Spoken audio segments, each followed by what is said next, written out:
Thank you. And before we begin, I just want to send our thoughts and prayers to the people of Santa Fe, especially with the first responders and the administrators who are dealing with the tragedy. Reports are still coming in, but we're all praying for the best outcome, so we will do that. I want to thank everyone for being here with us today to discuss this important topic that is personal to a lot of people. I was given the task, I was given a bunch of jobs today, but one of them was to introduce the Vice President. And something happened where I found somebody who was a little bit more qualified than me to do it. So I want to call up Hannah, who's going to join me for doing this.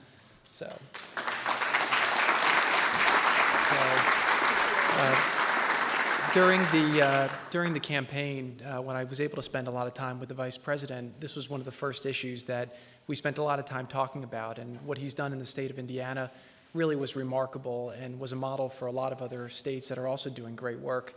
So I'm very pleased that the Vice President's going to join us today to discuss some of those issues, but I'm going to leave it to Hannah, who's the real star today. So.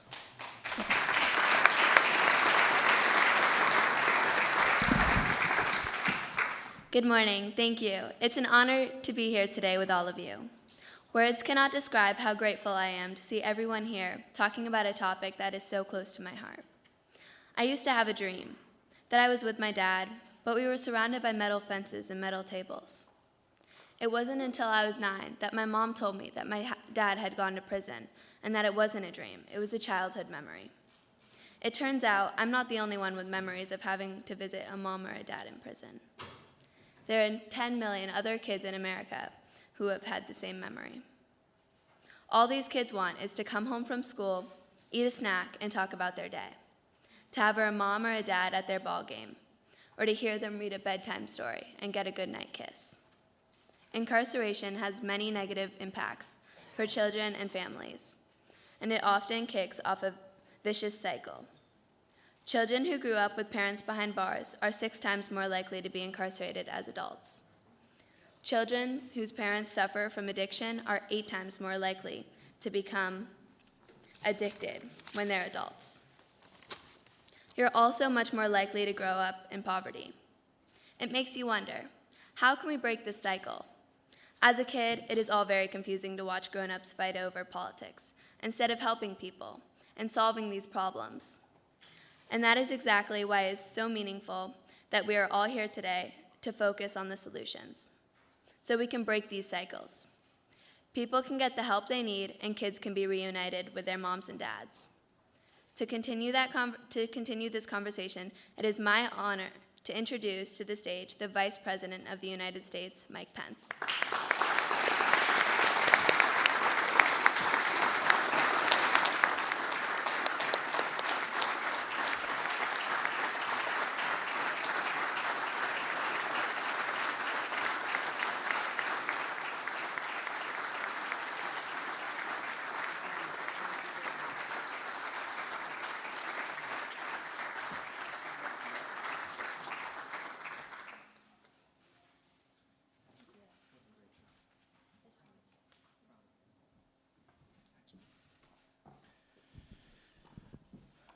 Well, thank you, Hannah, for that amazing, amazing introduction and for your courage and your bravery and for being such an extraordinary voice for positive change in America. We're proud of you. We really are.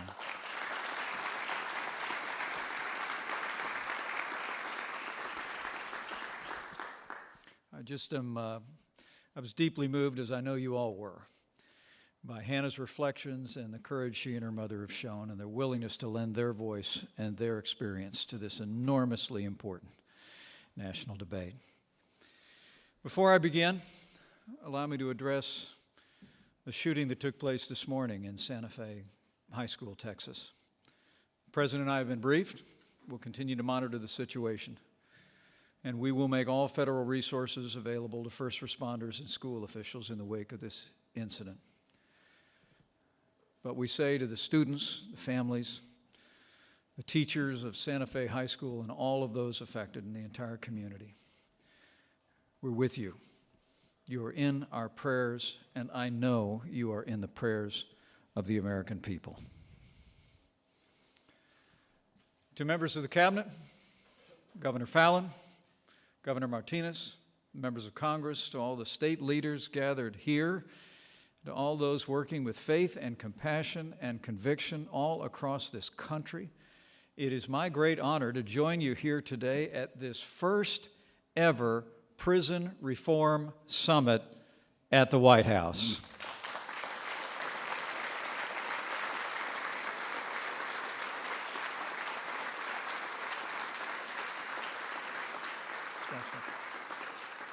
And let me take a moment specifically also to thank Jared Kushner for all you've done to advance this issue in this administration and across the country. Jared, you've shined a national spotlight on prison reform as never before. You've brought together people from across the political spectrum. Because of your tireless work and inspiring commitment, I'm confident this will be the White House that reforms the American prison system for the betterment of all the American people. Would you join me in thanking Jared Kushner for his great compassion and his great work on this issue?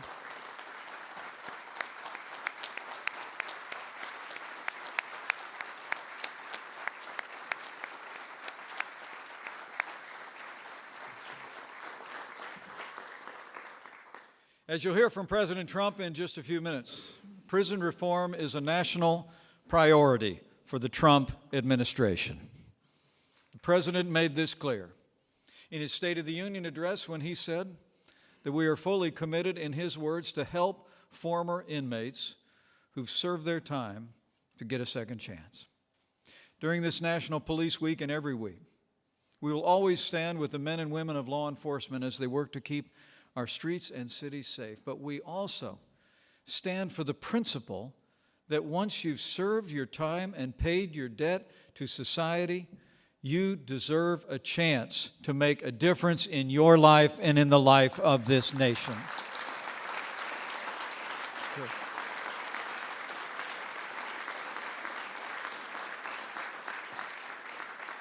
The President's already taken action on this issue. Earlier this year, he brought prison reform experts and governors to the White House to listen to their thoughts and discuss proposals and successes at the state level. In March, the President signed an executive order, as all of you know, to establish the Federal Interagency Council on Crime Prevention and Improving Reentry, which brings together leaders in our cabinet across the administration to craft recommendations for prison reform. And the President also declared April Second Chance Month to, in his words, celebrate those who have exited the prison system and successfully reentered society and encourage expanded opportunities for those who have worked to overcome bad decisions earlier in life and are willing to work hard to turn their lives around. By failing to offer effective pathways to personal reform, the truth is our current prison system too often misses an opportunity to help people lead productive and fulfilling lives once they walk through the prison gates and return to their communities. This makes our nation less safe. It drains the public resources, and it too often ruins too many lives. The statistics are really astounding. You just heard Hannah recite some of them. But the statistics that are most heartbreaking to millions of Americans are that every year, while 650,000 people leave America's prisons, within 3 years, 2/3 of them are arrested again. More than half will be convicted. 40% will find themselves back where they started, behind bars. It is a cycle of criminality. It is a cycle of failure. This is truly a crisis. It's also a crisis of public safety. It's driven by poor choices, let's be clear. But I believe, as the President does, that it's also compounded by a lack of opportunity. We will continue to support law enforcement and hold accountable those who break the law. Make no mistake about it. But we will also recognize that too many ex-offenders feel that they have nowhere else to turn but back to a life of crime once they leave our prison system.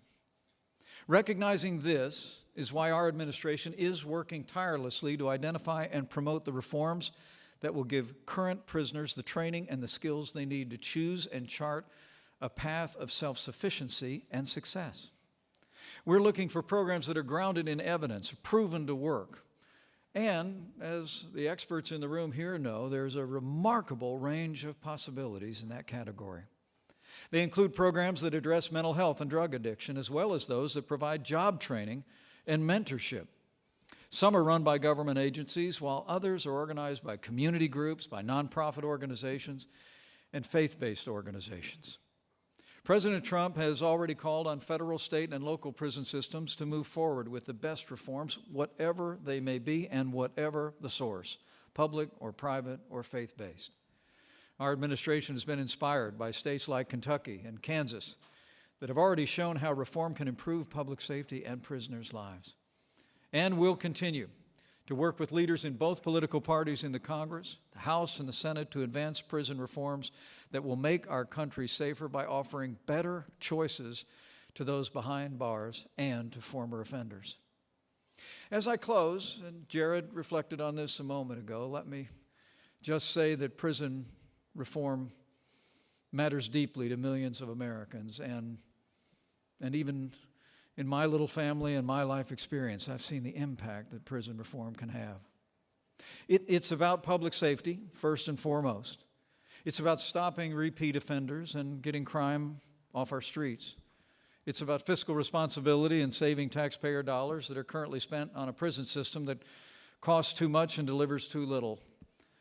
But above all else, as I've seen firsthand, prison reform is about changing lives and changing communities, about people who made mistakes, who atoned for them, learned from them, who got a second chance and a shot at a better life.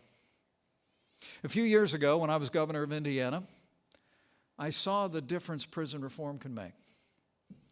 It was at a Branchville Correctional Facility in southern Indiana, where, as we speak, a majority of the inmates at Branchville Correctional participate in either faith-based or character-based programs every single day, and it's making a difference in their lives.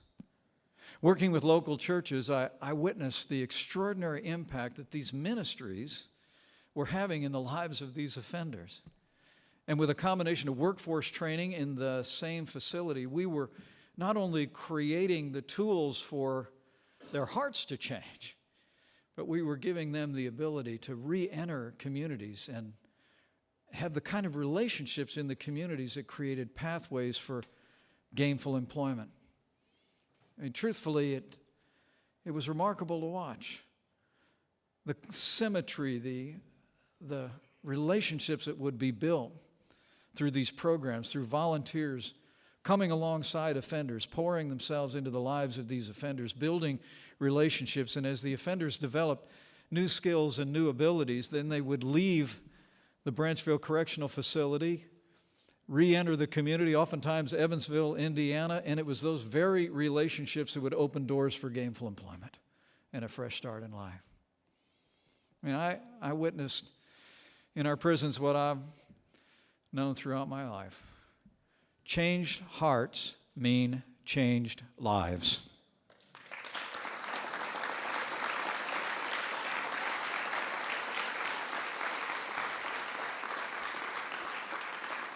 I also saw the impact of faith and mentorship at the Plainfield Correctional Facility, where we established a first-time offender program in the state of Indiana.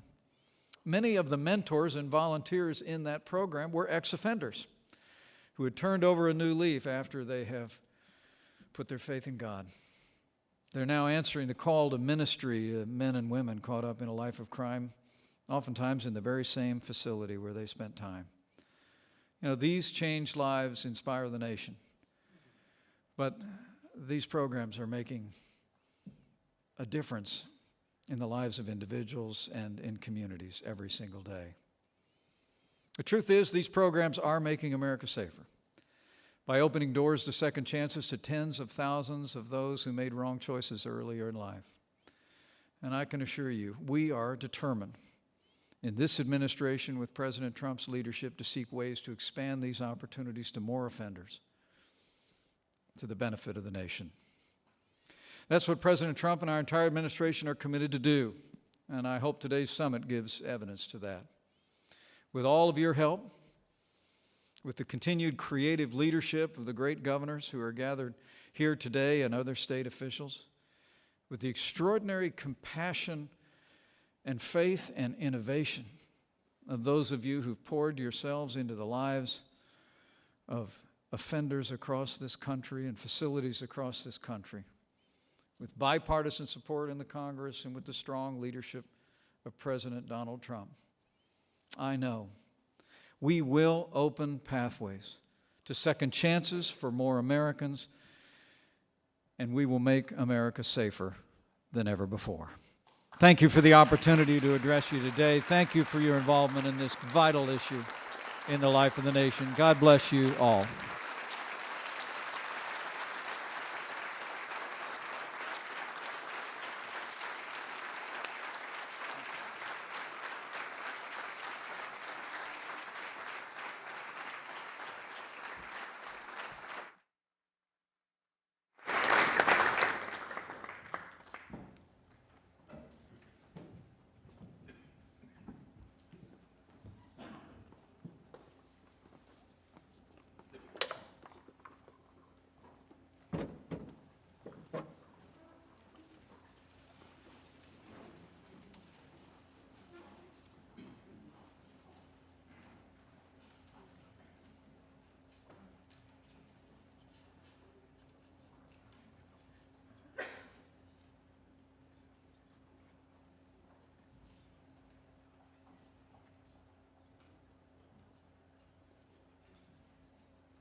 Ladies and gentlemen, Secretary Rick Perry, Brooke Hollands, Van Jones, Jared Kushner, Topeka Sam, and Jessica Jackson Sloan.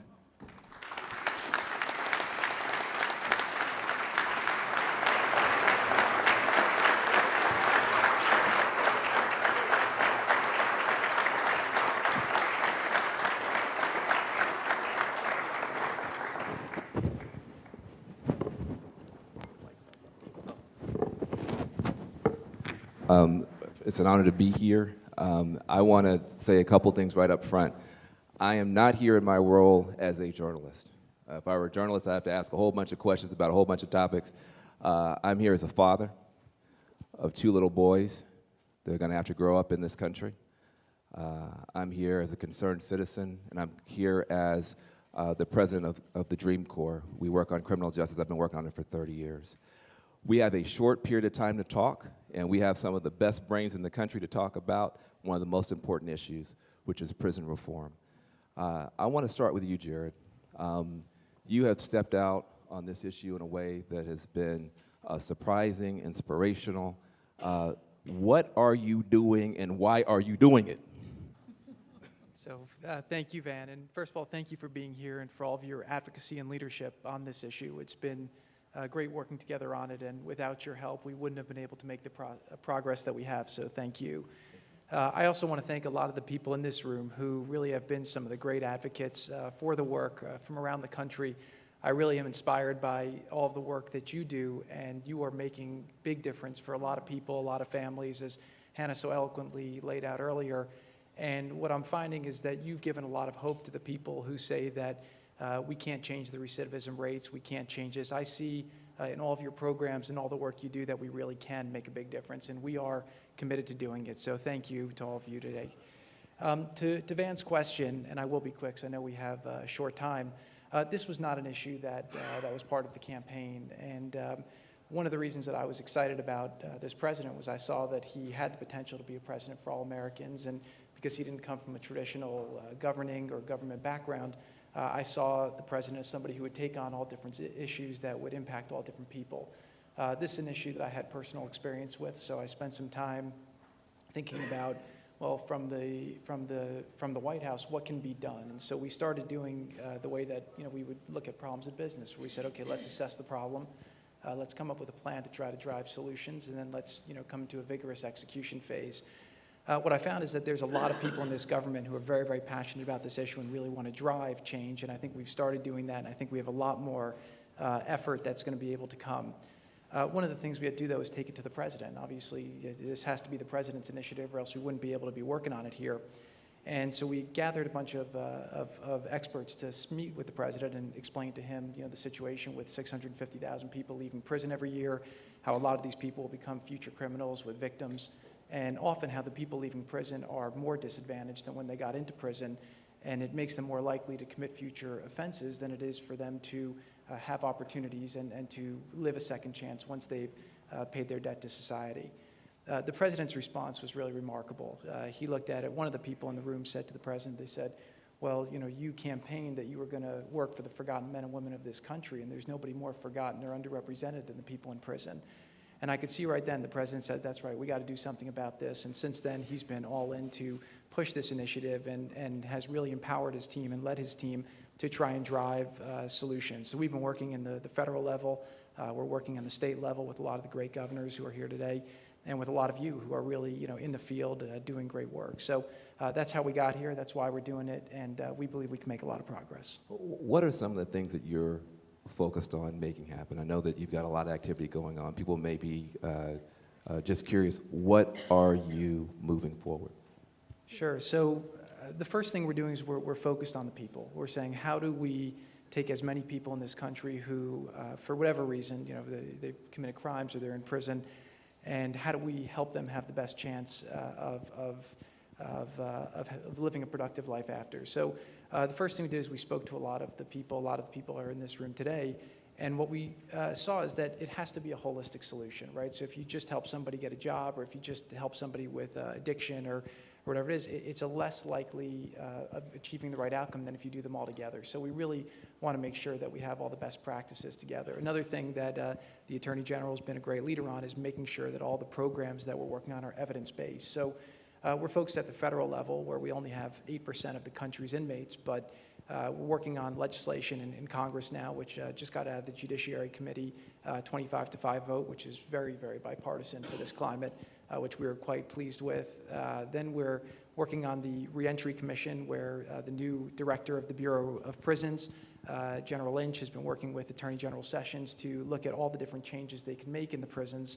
And we're also working with all the faith community and all the different advocates throughout the country to try to go into the state and local prisons. The single biggest thing that we want to do is really define what the purpose of a prison is. I think that that's undefined right now in this country. Is the purpose to punish? Is the purpose to warehouse? Or is the purpose to rehabilitate? And our view is that a lot of the people who are in prison today, they will be getting out at some point. I think it's 95+%. So we feel like we have a duty to try and help them figure out how to make themselves better, so that when they re-enter society, they have a higher probability of getting jobs and of being productive citizens than they do of committing a future crime. So that's really what we're trying to do. And there's a lot more to do, but trying to do it in a short time frame. Last question for you, and then we'll get to others. Why not do everything, though? I mean, you're doing prison reform. Some people say, why not do also criminal justice reform, sentencing reform? Why not take on the whole system? It seems like you're starting a little bit more narrowly. So sentencing reform is something that people still have different opinions on. And what we've seen is that they've been trying to do that at the federal level for, I think, 8 years. They've been trying to do sentencing reform and prison reform. And what they've done is nothing, because they haven't been able to pass it through. And there's a lot of really great people working on it, and I'm very appreciative of the efforts that they've made, because without those efforts, we wouldn't be here today talking about this, because they've started the dialogue and the discussion. And one of the great things about our democracy and the way the system works is that you have to keep debating, and then when you can finally build consensus, that's when these things are supposed to become laws. And people say the system's broken. From the time that I've been here, I actually think the system works very well, because you have to stick with it and win the argument and figure out how to build the coalition and consensus if you really want to change the laws of the land. And that's why we have the best system in the world, in America's democracy. So what I assessed just from coming into this, having not been in politics before, I looked at everything maybe with a clean slate, and my observation was that the reason why this thing was stuck was because of the sentencing reform. So we, as an administration, said, let's focus on the prison reform. If we can start showing that we can make the prisons more purposeful and more effective, at lowering the recidivism rate over time, then that may help the people who are trying to make the argument for the sentencing reform and make it something that over time has the ability to go. So right now, I think that issue is still one that needs more debate, but there's very strong arguments on both sides and a lot of good arguments that people make. But right now, I think there's a big consensus around the fact that we need to reform our prisons, and if we get that done today, it will start helping people and their families today, and that's very important for us to do. So, we're not here to debate, we're here to do, and if we are able to move this forward, we will be doing things that will make our communities safer and that will impact a lot of people's lives and help their families and their communities. Wonderful. Well, thank you very much. I want to go to you.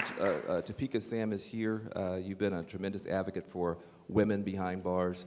That is apparently a part of this push, trying to make things better for women. Why is that important? Well, thank you. Thank you for having me here today, and thank you for all of you being here. Well, I first want to just lift up some of the women who are in the room, who are formerly incarcerated, who are advocates and activists who are doing the work. So if you would either stand or just raise your hand, because I'd like you to be acknowledged, because it's a tremendous, tremendous feat every day after experiencing trauma to continue to use that trauma to change lives.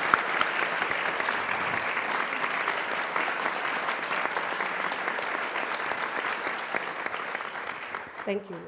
And see, we all have experienced incarceration. Myself being incarcerated in federal prison for 3 years, I went in with privilege as an educated woman, a woman of color who had 2 parents who were franchise business owners, who went to college, and who made choices. And when I made those choices, I landed up with a conspiracy drug charge in federal prison.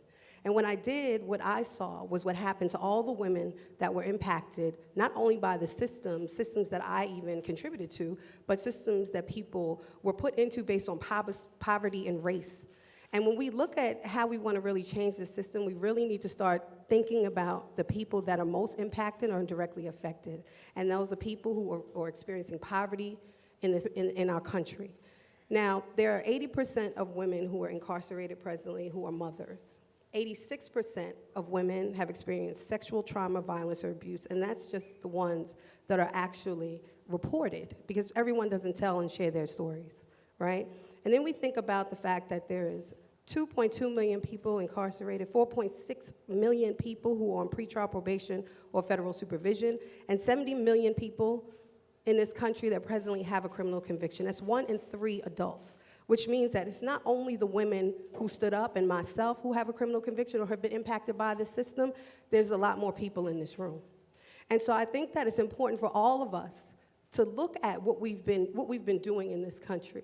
Look at what's happening to our women and our mothers. Look at the things that happen for decades to come. And, we don't care about whether or not, it's bipartisan, it's red and blue, it's black or white. Our people just want to be free. Well, what happens to women in prison?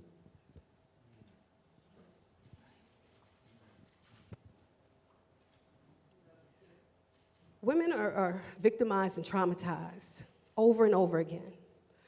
We've experienced sexual violence and abuse, and then we have to be subjected to having male guards watch us undress just because they want to. It's no threat. We have to ask for pads or tampons when that is a natural thing that we have to go through, right? And then when we have to pay for them, we have to pay for them at the same amount that we do in the street, yet their jobs are only being paid for $5.25 a month. Women who have children have to decide whether or not they're going to call their children at home or buy toothpaste. And how do you expect the children not to be impacted in a way when these things are happening? I mean, I'm a person that just gets graphic just to give details, and as a woman, myself, I had uterine fibroids, and I had to go through a myomectomy. And the fact that I had to quantify my cycle, which meant that I had to give a paper bag of soiled pads to a male guard, in order for him to see that I was actually using them so that he would issue more. And I had resources. I had family support. And you have to think of the hundreds of thousands of women who don't, and how this impacts their children. And though, yes, when you think about public safety and you think about these things, you have to think about this is safety for everyone, every single person. And there are women who will die in prison, women like Alice Johnson who will die in prison if she doesn't receive clemency. First-time nonviolent offenders. I have heard your story many times, and I think you'd have to have a heart of stone not to be moved, and I appreciate your great work. And give her applause for her courage in trying to bring this forward. You know, it's tough. It's tough. Yeah, very, very good. Thank you. Thank you for your courage. Thank you for your courage.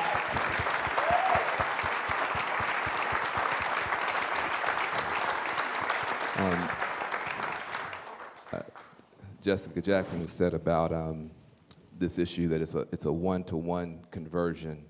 When people hear some of the things that are happening with women behind bars, some of the stuff we could fix tomorrow, and we should, so I appreciate that. I don't know whether to call you secretary, governor, or sir, but most people don't think this is a fixable problem. Rick Perry, is this a fixable problem based on your experience in Texas? Yeah, absolutely. And Van, thank you for being here. This isn't a Democrat or a Republican issue. This is truly a bipartisan issue. And Jared, I want to say to you and to Ivanka, thank you both for taking this on, because this may be the issue of our generation. And we're seeing places across the country. And I'm going to take it a little step further. And I think you were absolutely correct in picking that narrow victory and that narrow place to focus, so that we could put the marker in the ground with a victory, and it was a resounding one. But what I think is the next obvious step, and it's the one that I share with the president, this is real conservatism, and that is criminal justice reform, and that is being able to clearly make sure that people like you never get there, Topeka. I mean, that's the real victory. Yeah, you made some poor choices. You made a bad choice somewhere in your life, just like all of us have made. But what we were doing in the state of Texas, we were putting young people in prison for really long periods of time, Mary. You and Susanna, our neighboring states, and you all know what we were doing in the state of Texas. And it was a national issue. It started here in the White House back in the early 90s with the mandatory sentencing and the things that, by God, we're going to be hard on crime. And we were. But the result was that we were ruining a lot of lives. Lives that we didn't have to ruin. And I had a Democrat district judge come to me in the early 2000s and said, hey, Perry, how about this? And talk to me about drug courts. And we passed that in the mid-2000s. Then we had prostitution courts, and we had veterans courts, and we made a real difference. And here was the result, Van. By 2013, in a relatively short period of time, like 6-7 years, we had shut down 2 prisons and saved $3 billion in the state of Texas. But Secretary Wilkie, here's the more important thing. The lives that were saved. The lives of the people like Topeka that never went, because we gave those judges the alternatives to sending them to prison with drug rehab programs, with shock probation, with other alternatives. That's real conservatism. That's what we're about in this country. And we can do this at the federal level. States can get out there, and I know, Mary, you're looking at those kind of programs, and Susanna, you over in New Mexico, governors across the country. This is our moment as a country to send a powerful message to the least being able to help themselves in this country. And I want to finish up with this. When this all started back in the early 2000s, General, I had no idea I was going to be indicted.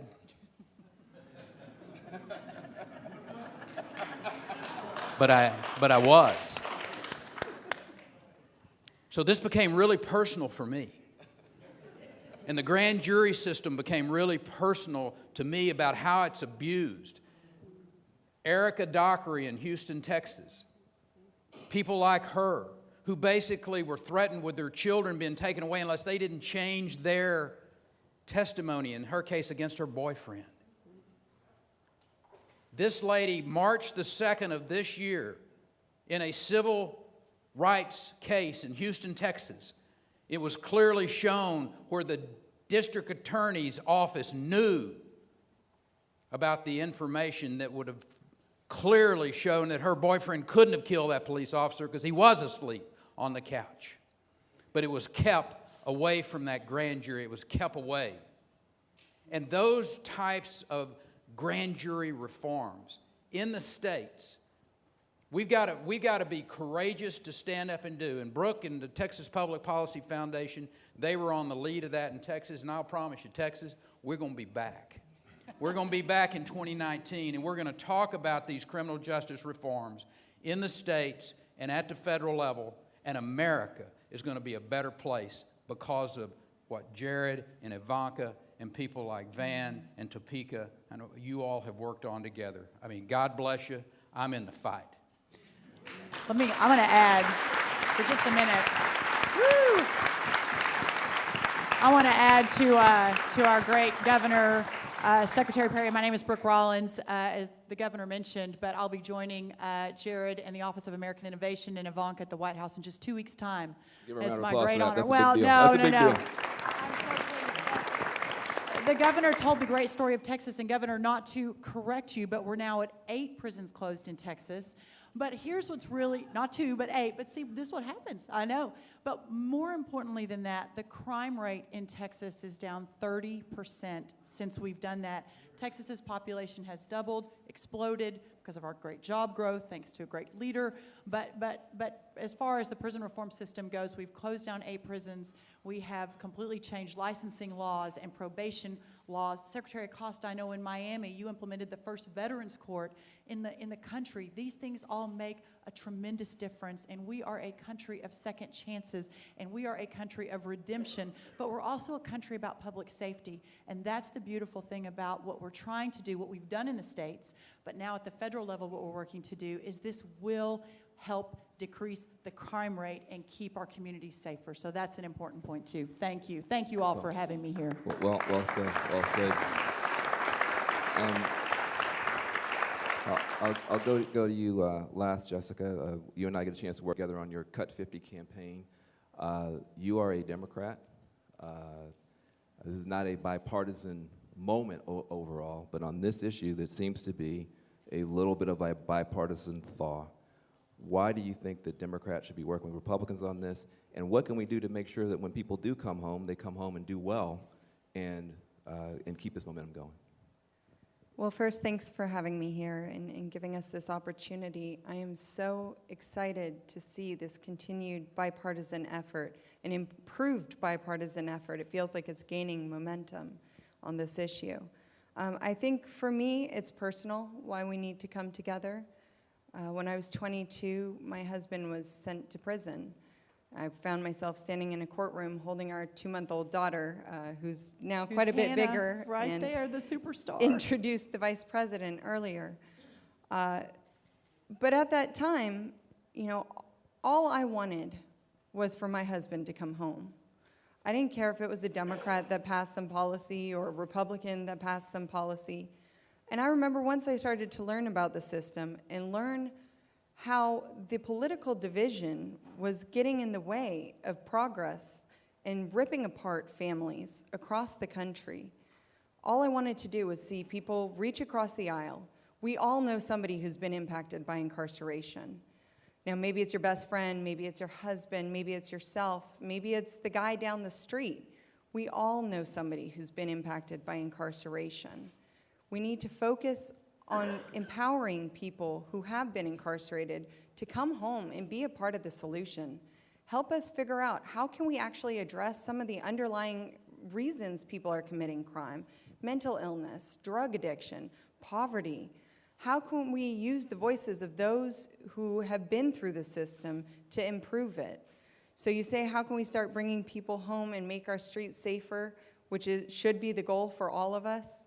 You know, we need to start by looking at what's really broken. When somebody comes home from prison, what is their current experience? In most states, they're given $50 and a bus ticket and told, okay, good luck. I hope you do well.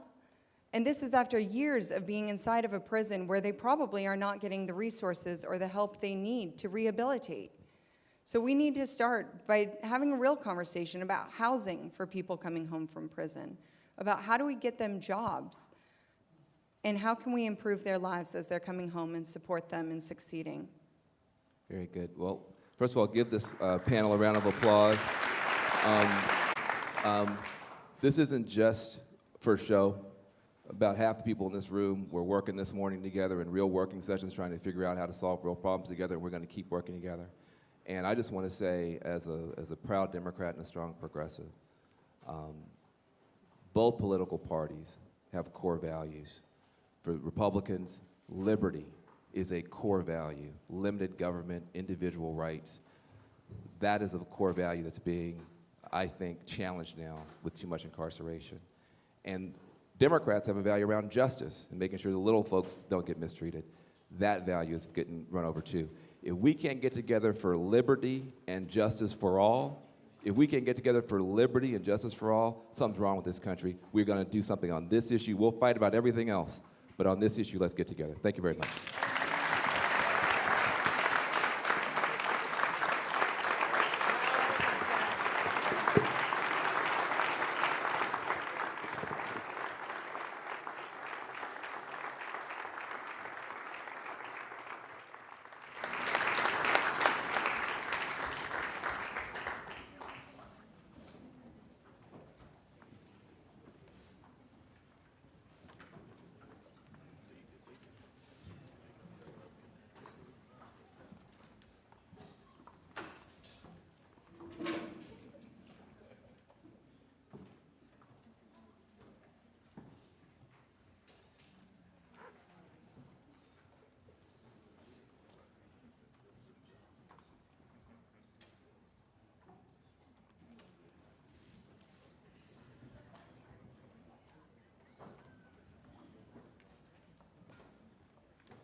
Ladies and gentlemen, the President of the United States.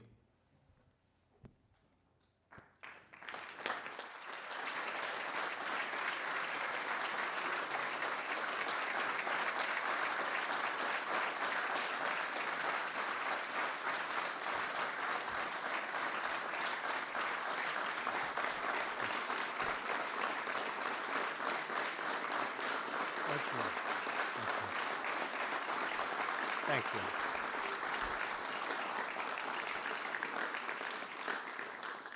Thank you very much.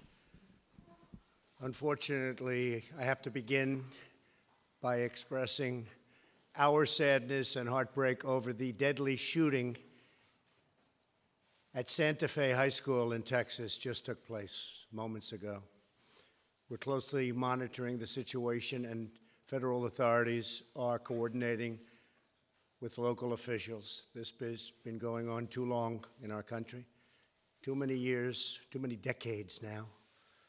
We grieve for the terrible loss of life and send our support and love to everyone affected by this absolutely horrific attack. To the students, families, teachers, and personnel at Santa Fe High, we're with you in this tragic hour, and we will be with you forever. My administration is determined to do everything in our power to protect our students, secure our schools, and to keep weapons out of the hands of those who pose a threat to themselves and to others. Everyone must work together at every level of government to keep our children safe.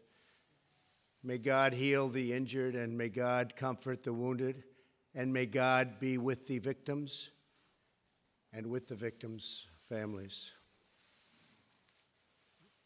Very sad day. Very, very sad.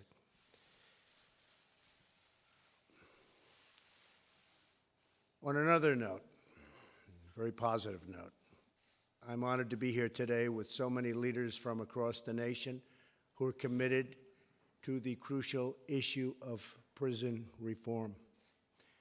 Joining us today are several members of my cabinet who are working diligently on this issue.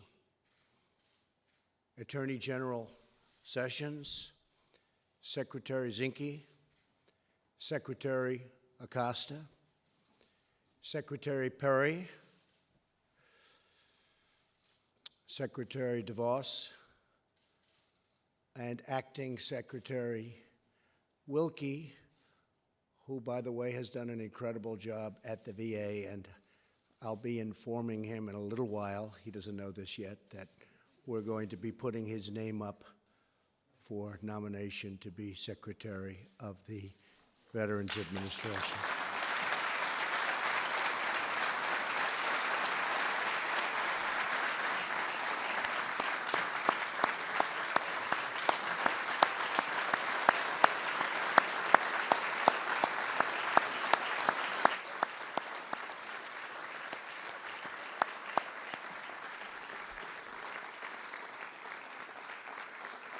Fantastic. I'm sorry that I ruined the surprise. I'll see you anyway. We're very close to getting choice approved. And we had just approved VA accountability, which for almost 40 years they could not get approved. And now, as you know, we just had, the House just passed choice, and it's the finer level of choice. We had different levels of choice: good, bad, okay, and really good. And I think this falls into the really good category. It's going to be a little more expensive, but that's okay. So important.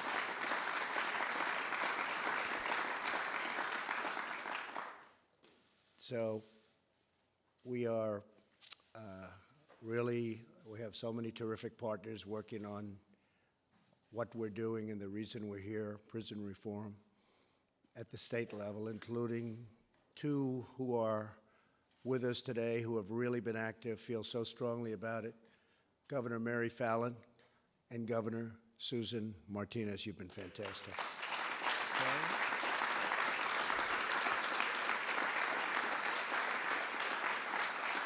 Thank you. I also want to thank Van Jones, primarily because he constantly says such nice things about me. He did. Every once in a while, right? Every once in a while, he did. He actually has on occasion. Not too often, but I'll tell you what, though, it does feel good. And I also want to thank I have to say, Jared Kushner, who has worked so hard on this issue. Really has. Thank you. We're proud of you. We're proud of you. Prison reform is an issue that unites people from across the political spectrum.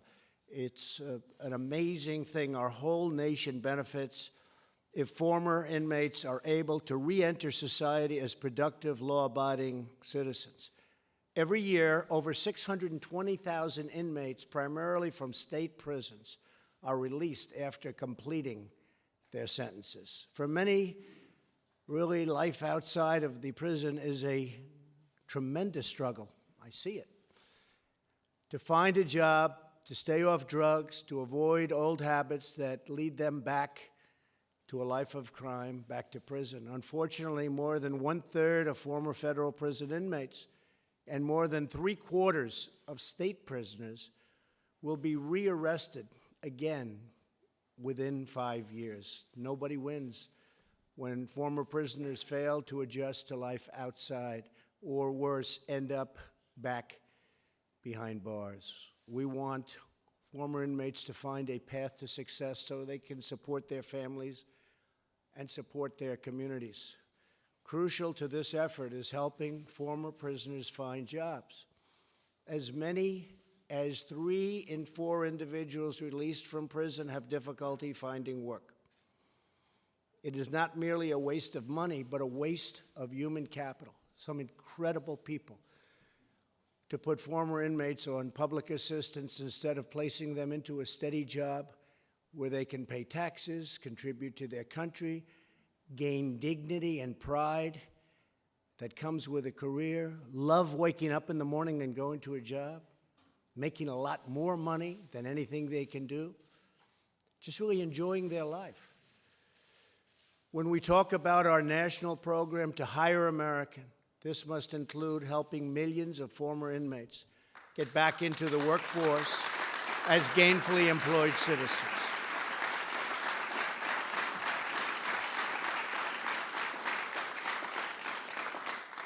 At the heart of our prison reform agenda is expanding prison work and the programs so that inmates can reenter society with the skills to get a job. We also want more mental health services so released inmates can cope with the challenges of life on the outside, and some of those challenges are not easy. We're developing more effective drug treatment so that former prisoners can remain drug-free. Drugs are playing a tremendously big role in our lives, in so many lives, not only having to do with prisoners, but having to do with people that never thought they'd be addicted, that never thought they'd have a problem like this, that are having a really hard time coping. Drugs. We're doing a big, big job on drugs. It is a scourge in this country.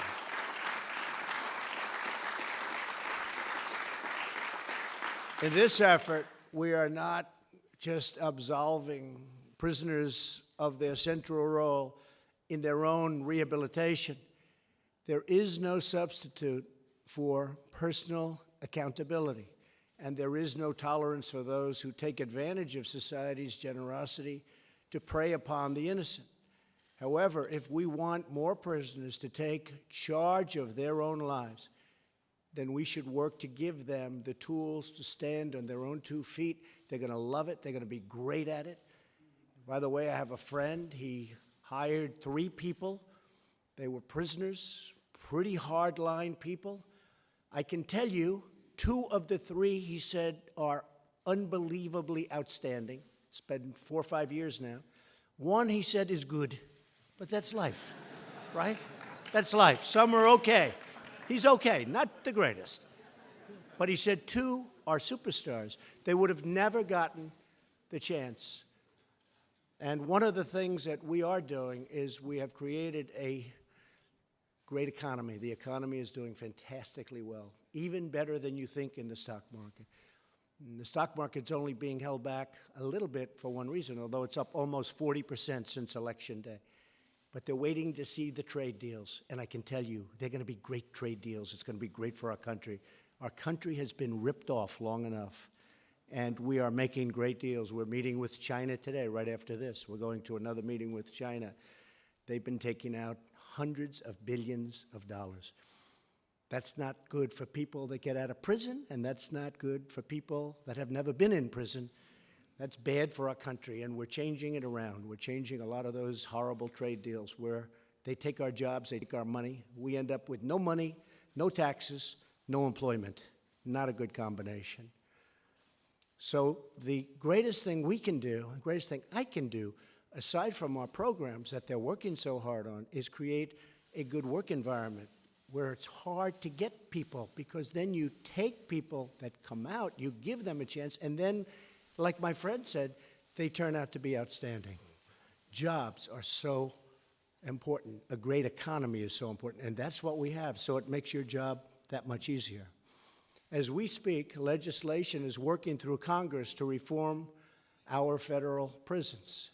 My administration strongly supports these efforts, and I urge the House and Senate to get together, and there are a lot of senators, a lot of Congress people that want to get this passed, work out their differences, get a bill to my desk. I will sign it, and it's going to be strong. It's going to be good. It's going to be what everybody wants. You're all in line, I think. You're all looking for the same thing.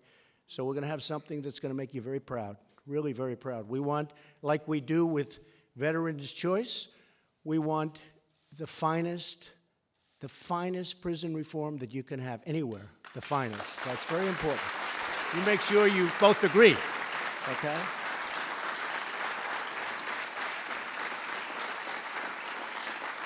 And Van, if we're going to go through the process, it's just as hard to go through the process and get a good bill as it is a bad bill. So let's get it right. Will you please make sure, okay? And if you see something you don't like, call me. We'll get it changed before we sign it and have to go through the whole process again, all right? We'll do that. You all know what I mean, right? Working together, we can restore the rule of law, keep dangerous criminals off our streets, and help former inmates get a second chance at life, and a second chance that many of them will really succeed at, if only given the chance. America is a nation that believes in the power of redemption.